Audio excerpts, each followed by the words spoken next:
अवस्थी जी के जन्म समारोह में आज ये हमारे शहर कांग्रेस कमेटी के पूर्व अध्यक्ष श्री हरिप्रकाश अरूची जी, श्री लोकेश श्रीवास्तव जी और श्री राकेश सिंह गुड्डू जी, भाई जगदम्बा भाई जी, आंजनी के कवि तिवारी जी एवं हमारे डॉक्टर साहब पीजीएम कॉलेज के पूर्व प्रिंसिपल, उन सब और आए हुए बहुत लोगों के नाम नहीं जानते लेकिन सबको जानते हैं। सबका अभिनंदन, वंदन और नमन करते हैं। आप लोग जो आए और इस कार्यक्रम को हमारे आदरणीय बड़े भाई श्री कृष्णानंद जी अवस्थी जी प्रति वर्ष हर साल करते रहे और करते रहेंगे। इन्हीं शब्दों के साथ मैं पुनः आप सबका वंदन, अभिनंदन और नमन करते हैं। धन्यवाद। अब मैं इस कार्यक्रम में अपने पूर्व अध्यक्ष पंडित हरिप्रकाश अरूची जी से निवेदन करेंगे कि अपनी पुष्पांजलि समारोह में अपना दो शब्द प्रैक्टिस करें। श्रद्धांजलि सभा में मौजूद हम सबके मार्गदर्शक जगदम्बा भाई जी, कृष्णानंद अवस्थी जी, संचालन कर रहे भाई वीरेंद्र चतुर्वेदी जी, विजय नारायण शुक्ला जी, यहाँ पर उपस्थित हमारे बुजुर्गों, नौजवान साथियों, माताओं एवं बहनों, आज उस महान व्यक्ति को पुष्पांजलि अर्पित कर रहा हूं जिनके संघर्ष के कारण आज हम खुली हवा में सांस ले रहे हैं। वो महान स्वतंत्रता संग्राम सेनानी दादा कृष्ण बिहारी अवस्थी जी, हमें बहुत कम सौभाग्य प्राप्त रहा उनके सानिध्य में कुछ सीखने का अवसर मिले, इसके लिए हम अपने को दुर्भाग्यशाली मानते हैं। जो लोग अपने पूर्वजों को भूल जाते हैं, जो अपने बुजुर्गों को भूल जाते हैं, उनका अस्तित्व समाप्त हो जाया करता है। हम धन्यवाद देना चाहेंगे भाई कंतु भाई जी को कि निरंतर प्रत्येक वर्ष वो पुष्पांजलि सभा के माध्यम से हम लोगों को एक अवसर देते हैं कि अपने महान स्वतंत्रता संग्राम सेनानी को पुष्पांजलि अर्पित करके अपने को धन्य महसूस करें। आज जो भी सीखा है, जो भी जाना है, जो भी समझा है, अपने इन बुजुर्गों से हमें शिक्षा मिली है और उनके ही मार्गदर्शन में अगर चल करके हम समाज की सेवा कर सकें, यही उनके पास सबसे बड़ी श्रद्धांजलि होगी, यही उनको याद करने का सबसे बड़ा तरीका होगा। इन्हीं शब्दों के साथ एक बार पुनः स्वतंत्रता संग्राम सेनानी स्वर्गीय कृष्ण बिहारी अवस्थी जी के चरणों में श्रद्धा सुमन अर्पित करते हुए अपनी वाणी को विराम देता हूं।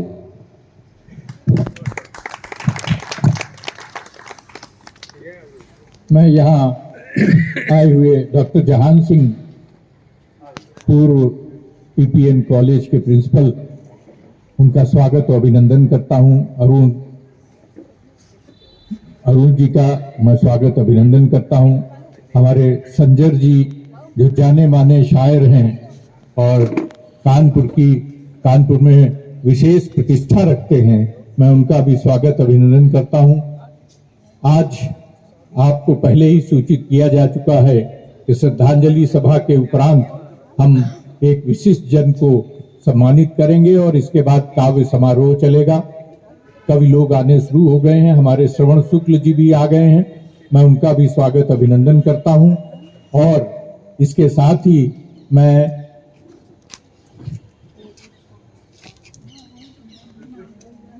श्री लोकेश श्रीवास्तव जो पूर्व वार्ड अध्यक्ष हैं यहाँ के, मैं उनसे अनुरोध करूंगा कि वो अपनी श्रद्धांजलि अर्पित करें।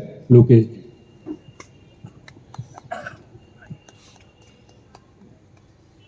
बड़े भाई कृष्णकांत अवस्थी जी, वीरेंद्र चतुर्वेदी जी, कुंबा भाई, विजय नारायण जी और उपस्थित भाइयों और बहनों, आज हम लोग स्वतंत्रता संग्राम सेनानी पंडित कृष्ण बिहारी अवस्थी वैश्य शास्त्री जी को पुष्पांजलि देने का मुझे अवसर प्राप्त हुआ। हम लोग तो बहुत छोटे थे उस समय, नहीं जानते थे, लेकिन जो भी बड़े भाई कृष्णकांत अवस्थी जी के साथ रह करके हम लोगों ने बहुत कुछ सीखा और बहुत कुछ हम लोगों को मिला।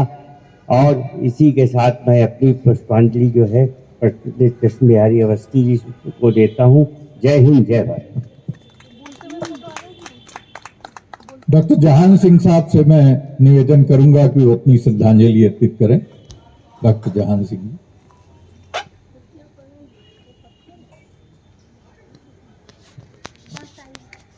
माँ सरस्वती को प्रणाम करते हुए, श्रद्धेय को नमन करते हुए, समस्त श्रेष्ठ जन को प्रणाम करते हुए और फोटो को प्यार करते हुए,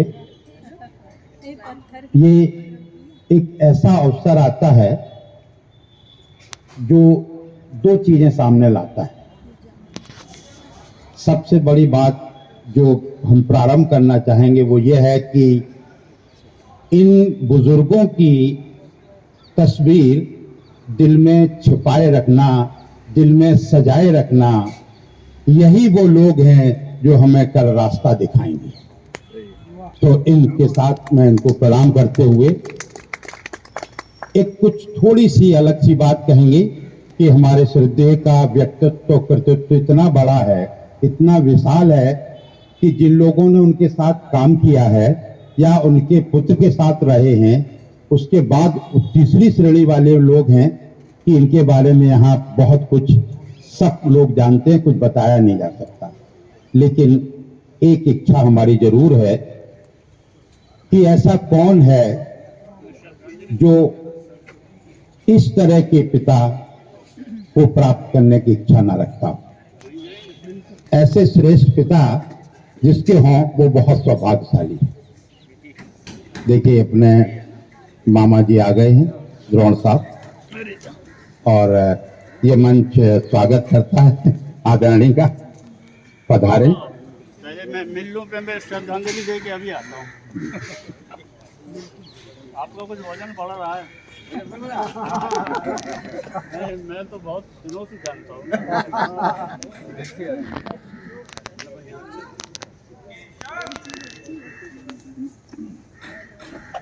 जानने खत्म नहीं करना, मैं श्रद्धांजलि के बाद आ रहा हूँ। जी जी आइए। मामा जी आ गए हैं, हम लोगों ने उनका आदर सत्कार स्वागत भी किया है और ये श्रद्धांजलि पुष्प अर्पित करके हम लोगों में शामिल होंगे, ज्वाइन करेंगे। तो एक बात जो अलग सी कहनी है वो ये कहनी है कि ऐसे महान व्यक्ति का पुत्र होना कौन नहीं चाहेगा, और वो सचमुच सौभाग्यशाली हैं जिनको इनका आशीर्वाद प्राप्त है। और ये ऐसे महान लोग होते हैं कि इनका आशीर्वाद कहीं सीमित नहीं रहता है। इनके विजन में, इनकी दृष्टि में, इनके प्रभाव में जो कोई जहां भी आता है सब उससे लाभान्वित होते हैं, चाहे सीधे हों या भाई पास किसी से मिलके हों, किसी के द्वारा किया गया हो, तो सबको इनका आशीर्वाद, सबको लाभ प्राप्त होता है।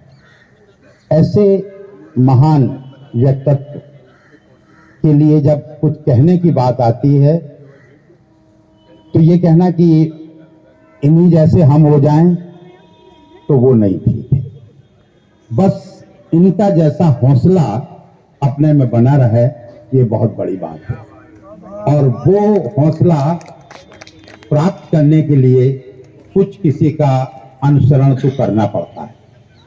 तो आप अनुसरण स्वरूप इनको ध्यान में रखकर इनकी सेवाओं को, इनके बलिदानों को समझते हुए कुछ काम करने का भाव पैदा करें, और इस प्रकार हम कुछ न कुछ कर सकते हैं, सेवा कर सकते हैं।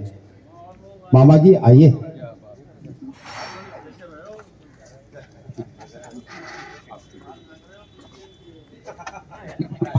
आपका आशीर्वाद, आपका आशीर्वाद। जी जी बिल्कुल बिल्कुल है, और मैं मानता हूँ, दिल से मानता हूँ। नहीं नहीं, ऐसा नहीं, ऐसा नहीं। लिखे ज्यादा हो सकते, पढ़े तो आप ज्यादा। जी। अब जो बात, हमारे मामा जी आ गए, मंच पूरा सज गया। एक दो बातें मैं कहना चाहूंगा जो इस चीजों से अलग है। वो बात ये है कि ऐसा पिता प्राप्त करना और उस पिता का आशीर्वाद आपके ऊपर बराबर बना रहे, तो हम दो चीजें कहेंगे कि हर शख्स की जिंदगी में 3 पिता या 3 बाप होते हैं। पिता शब्द हम हटा रहे क्योंकि पिता बहुत डेलिकेट है, खोए की बर्फी जैसा है। बाप जो है शक्कर की पापड़ी पट्टी जैसा है, उसमें कड़क है और उसमें संघर्ष है।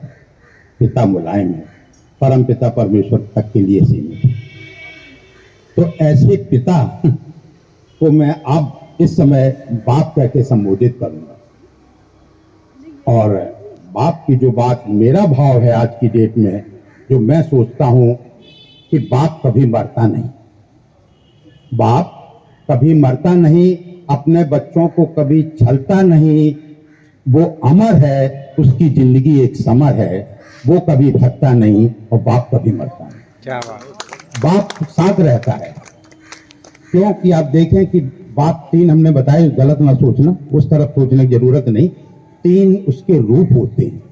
एक बचपन का, जब आपको कंधों पर बैठाल के मेला दिखाता है, उंगली पकड़ के घुमाता है, और देखिए हौसला उस बाप का, आप बाजार में जिस तरफ सामान पे उंगली उठा देते, वो खरीद के आपको देता।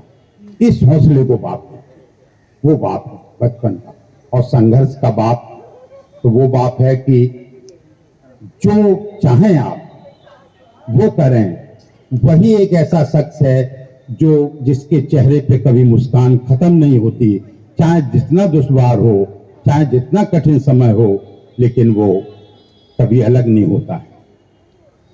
बाप का बाप बना रहना बड़ा दुश्वार है। बाप का बाप बना रहना बड़ा दुश्वार है, और हर मोड़ पे हर क्षण उसके साथ खड़ा रहना बड़ा दुश्वार है। ये सिर्फ बाप कर सकता है। तो वो बाप, अगर आप बहुत ढंग से देखें तो हम परम सिद्धरे के पुत्र बैठे हुए हैं, तो अगर हम इनसे गुफ्तगू कर रहे तो ईमानदारी से हम उनसे गुफ्तगू कर रहे। वो बाप आज यहाँ, मुझे देखिए, मैं भी अपने बाप सा लगने लगा हूं। बातचीत का लहजा, बैठने उठने का तरीका, और कुछ झुक के भी चलने लगा हूं। मैं अपने बाप जैसा लगने, तो मैं आईना हूं अपने बाप का। और ऐसे बाप के लिए बहुत बहुत प्रणाम, बहुत बहुत नयन। ये हमेशा अपने साथ है, हमेशा अपने साथ रहेंगे। सिर्फ फ्रेम बदला है, वो यहाँ से चल के यहाँ आ गए, यहाँ से चल के वहां जाएंगे, और साथ चलते रहेंगे। बाप प्रकृति है, प्रकृति सतत है, सतत सनातन है। बाप कभी मरता नहीं, माँ कभी मरता नहीं। जय हिंद, जय भारत। धन्यवाद डॉक्टर जहान सिंह जी।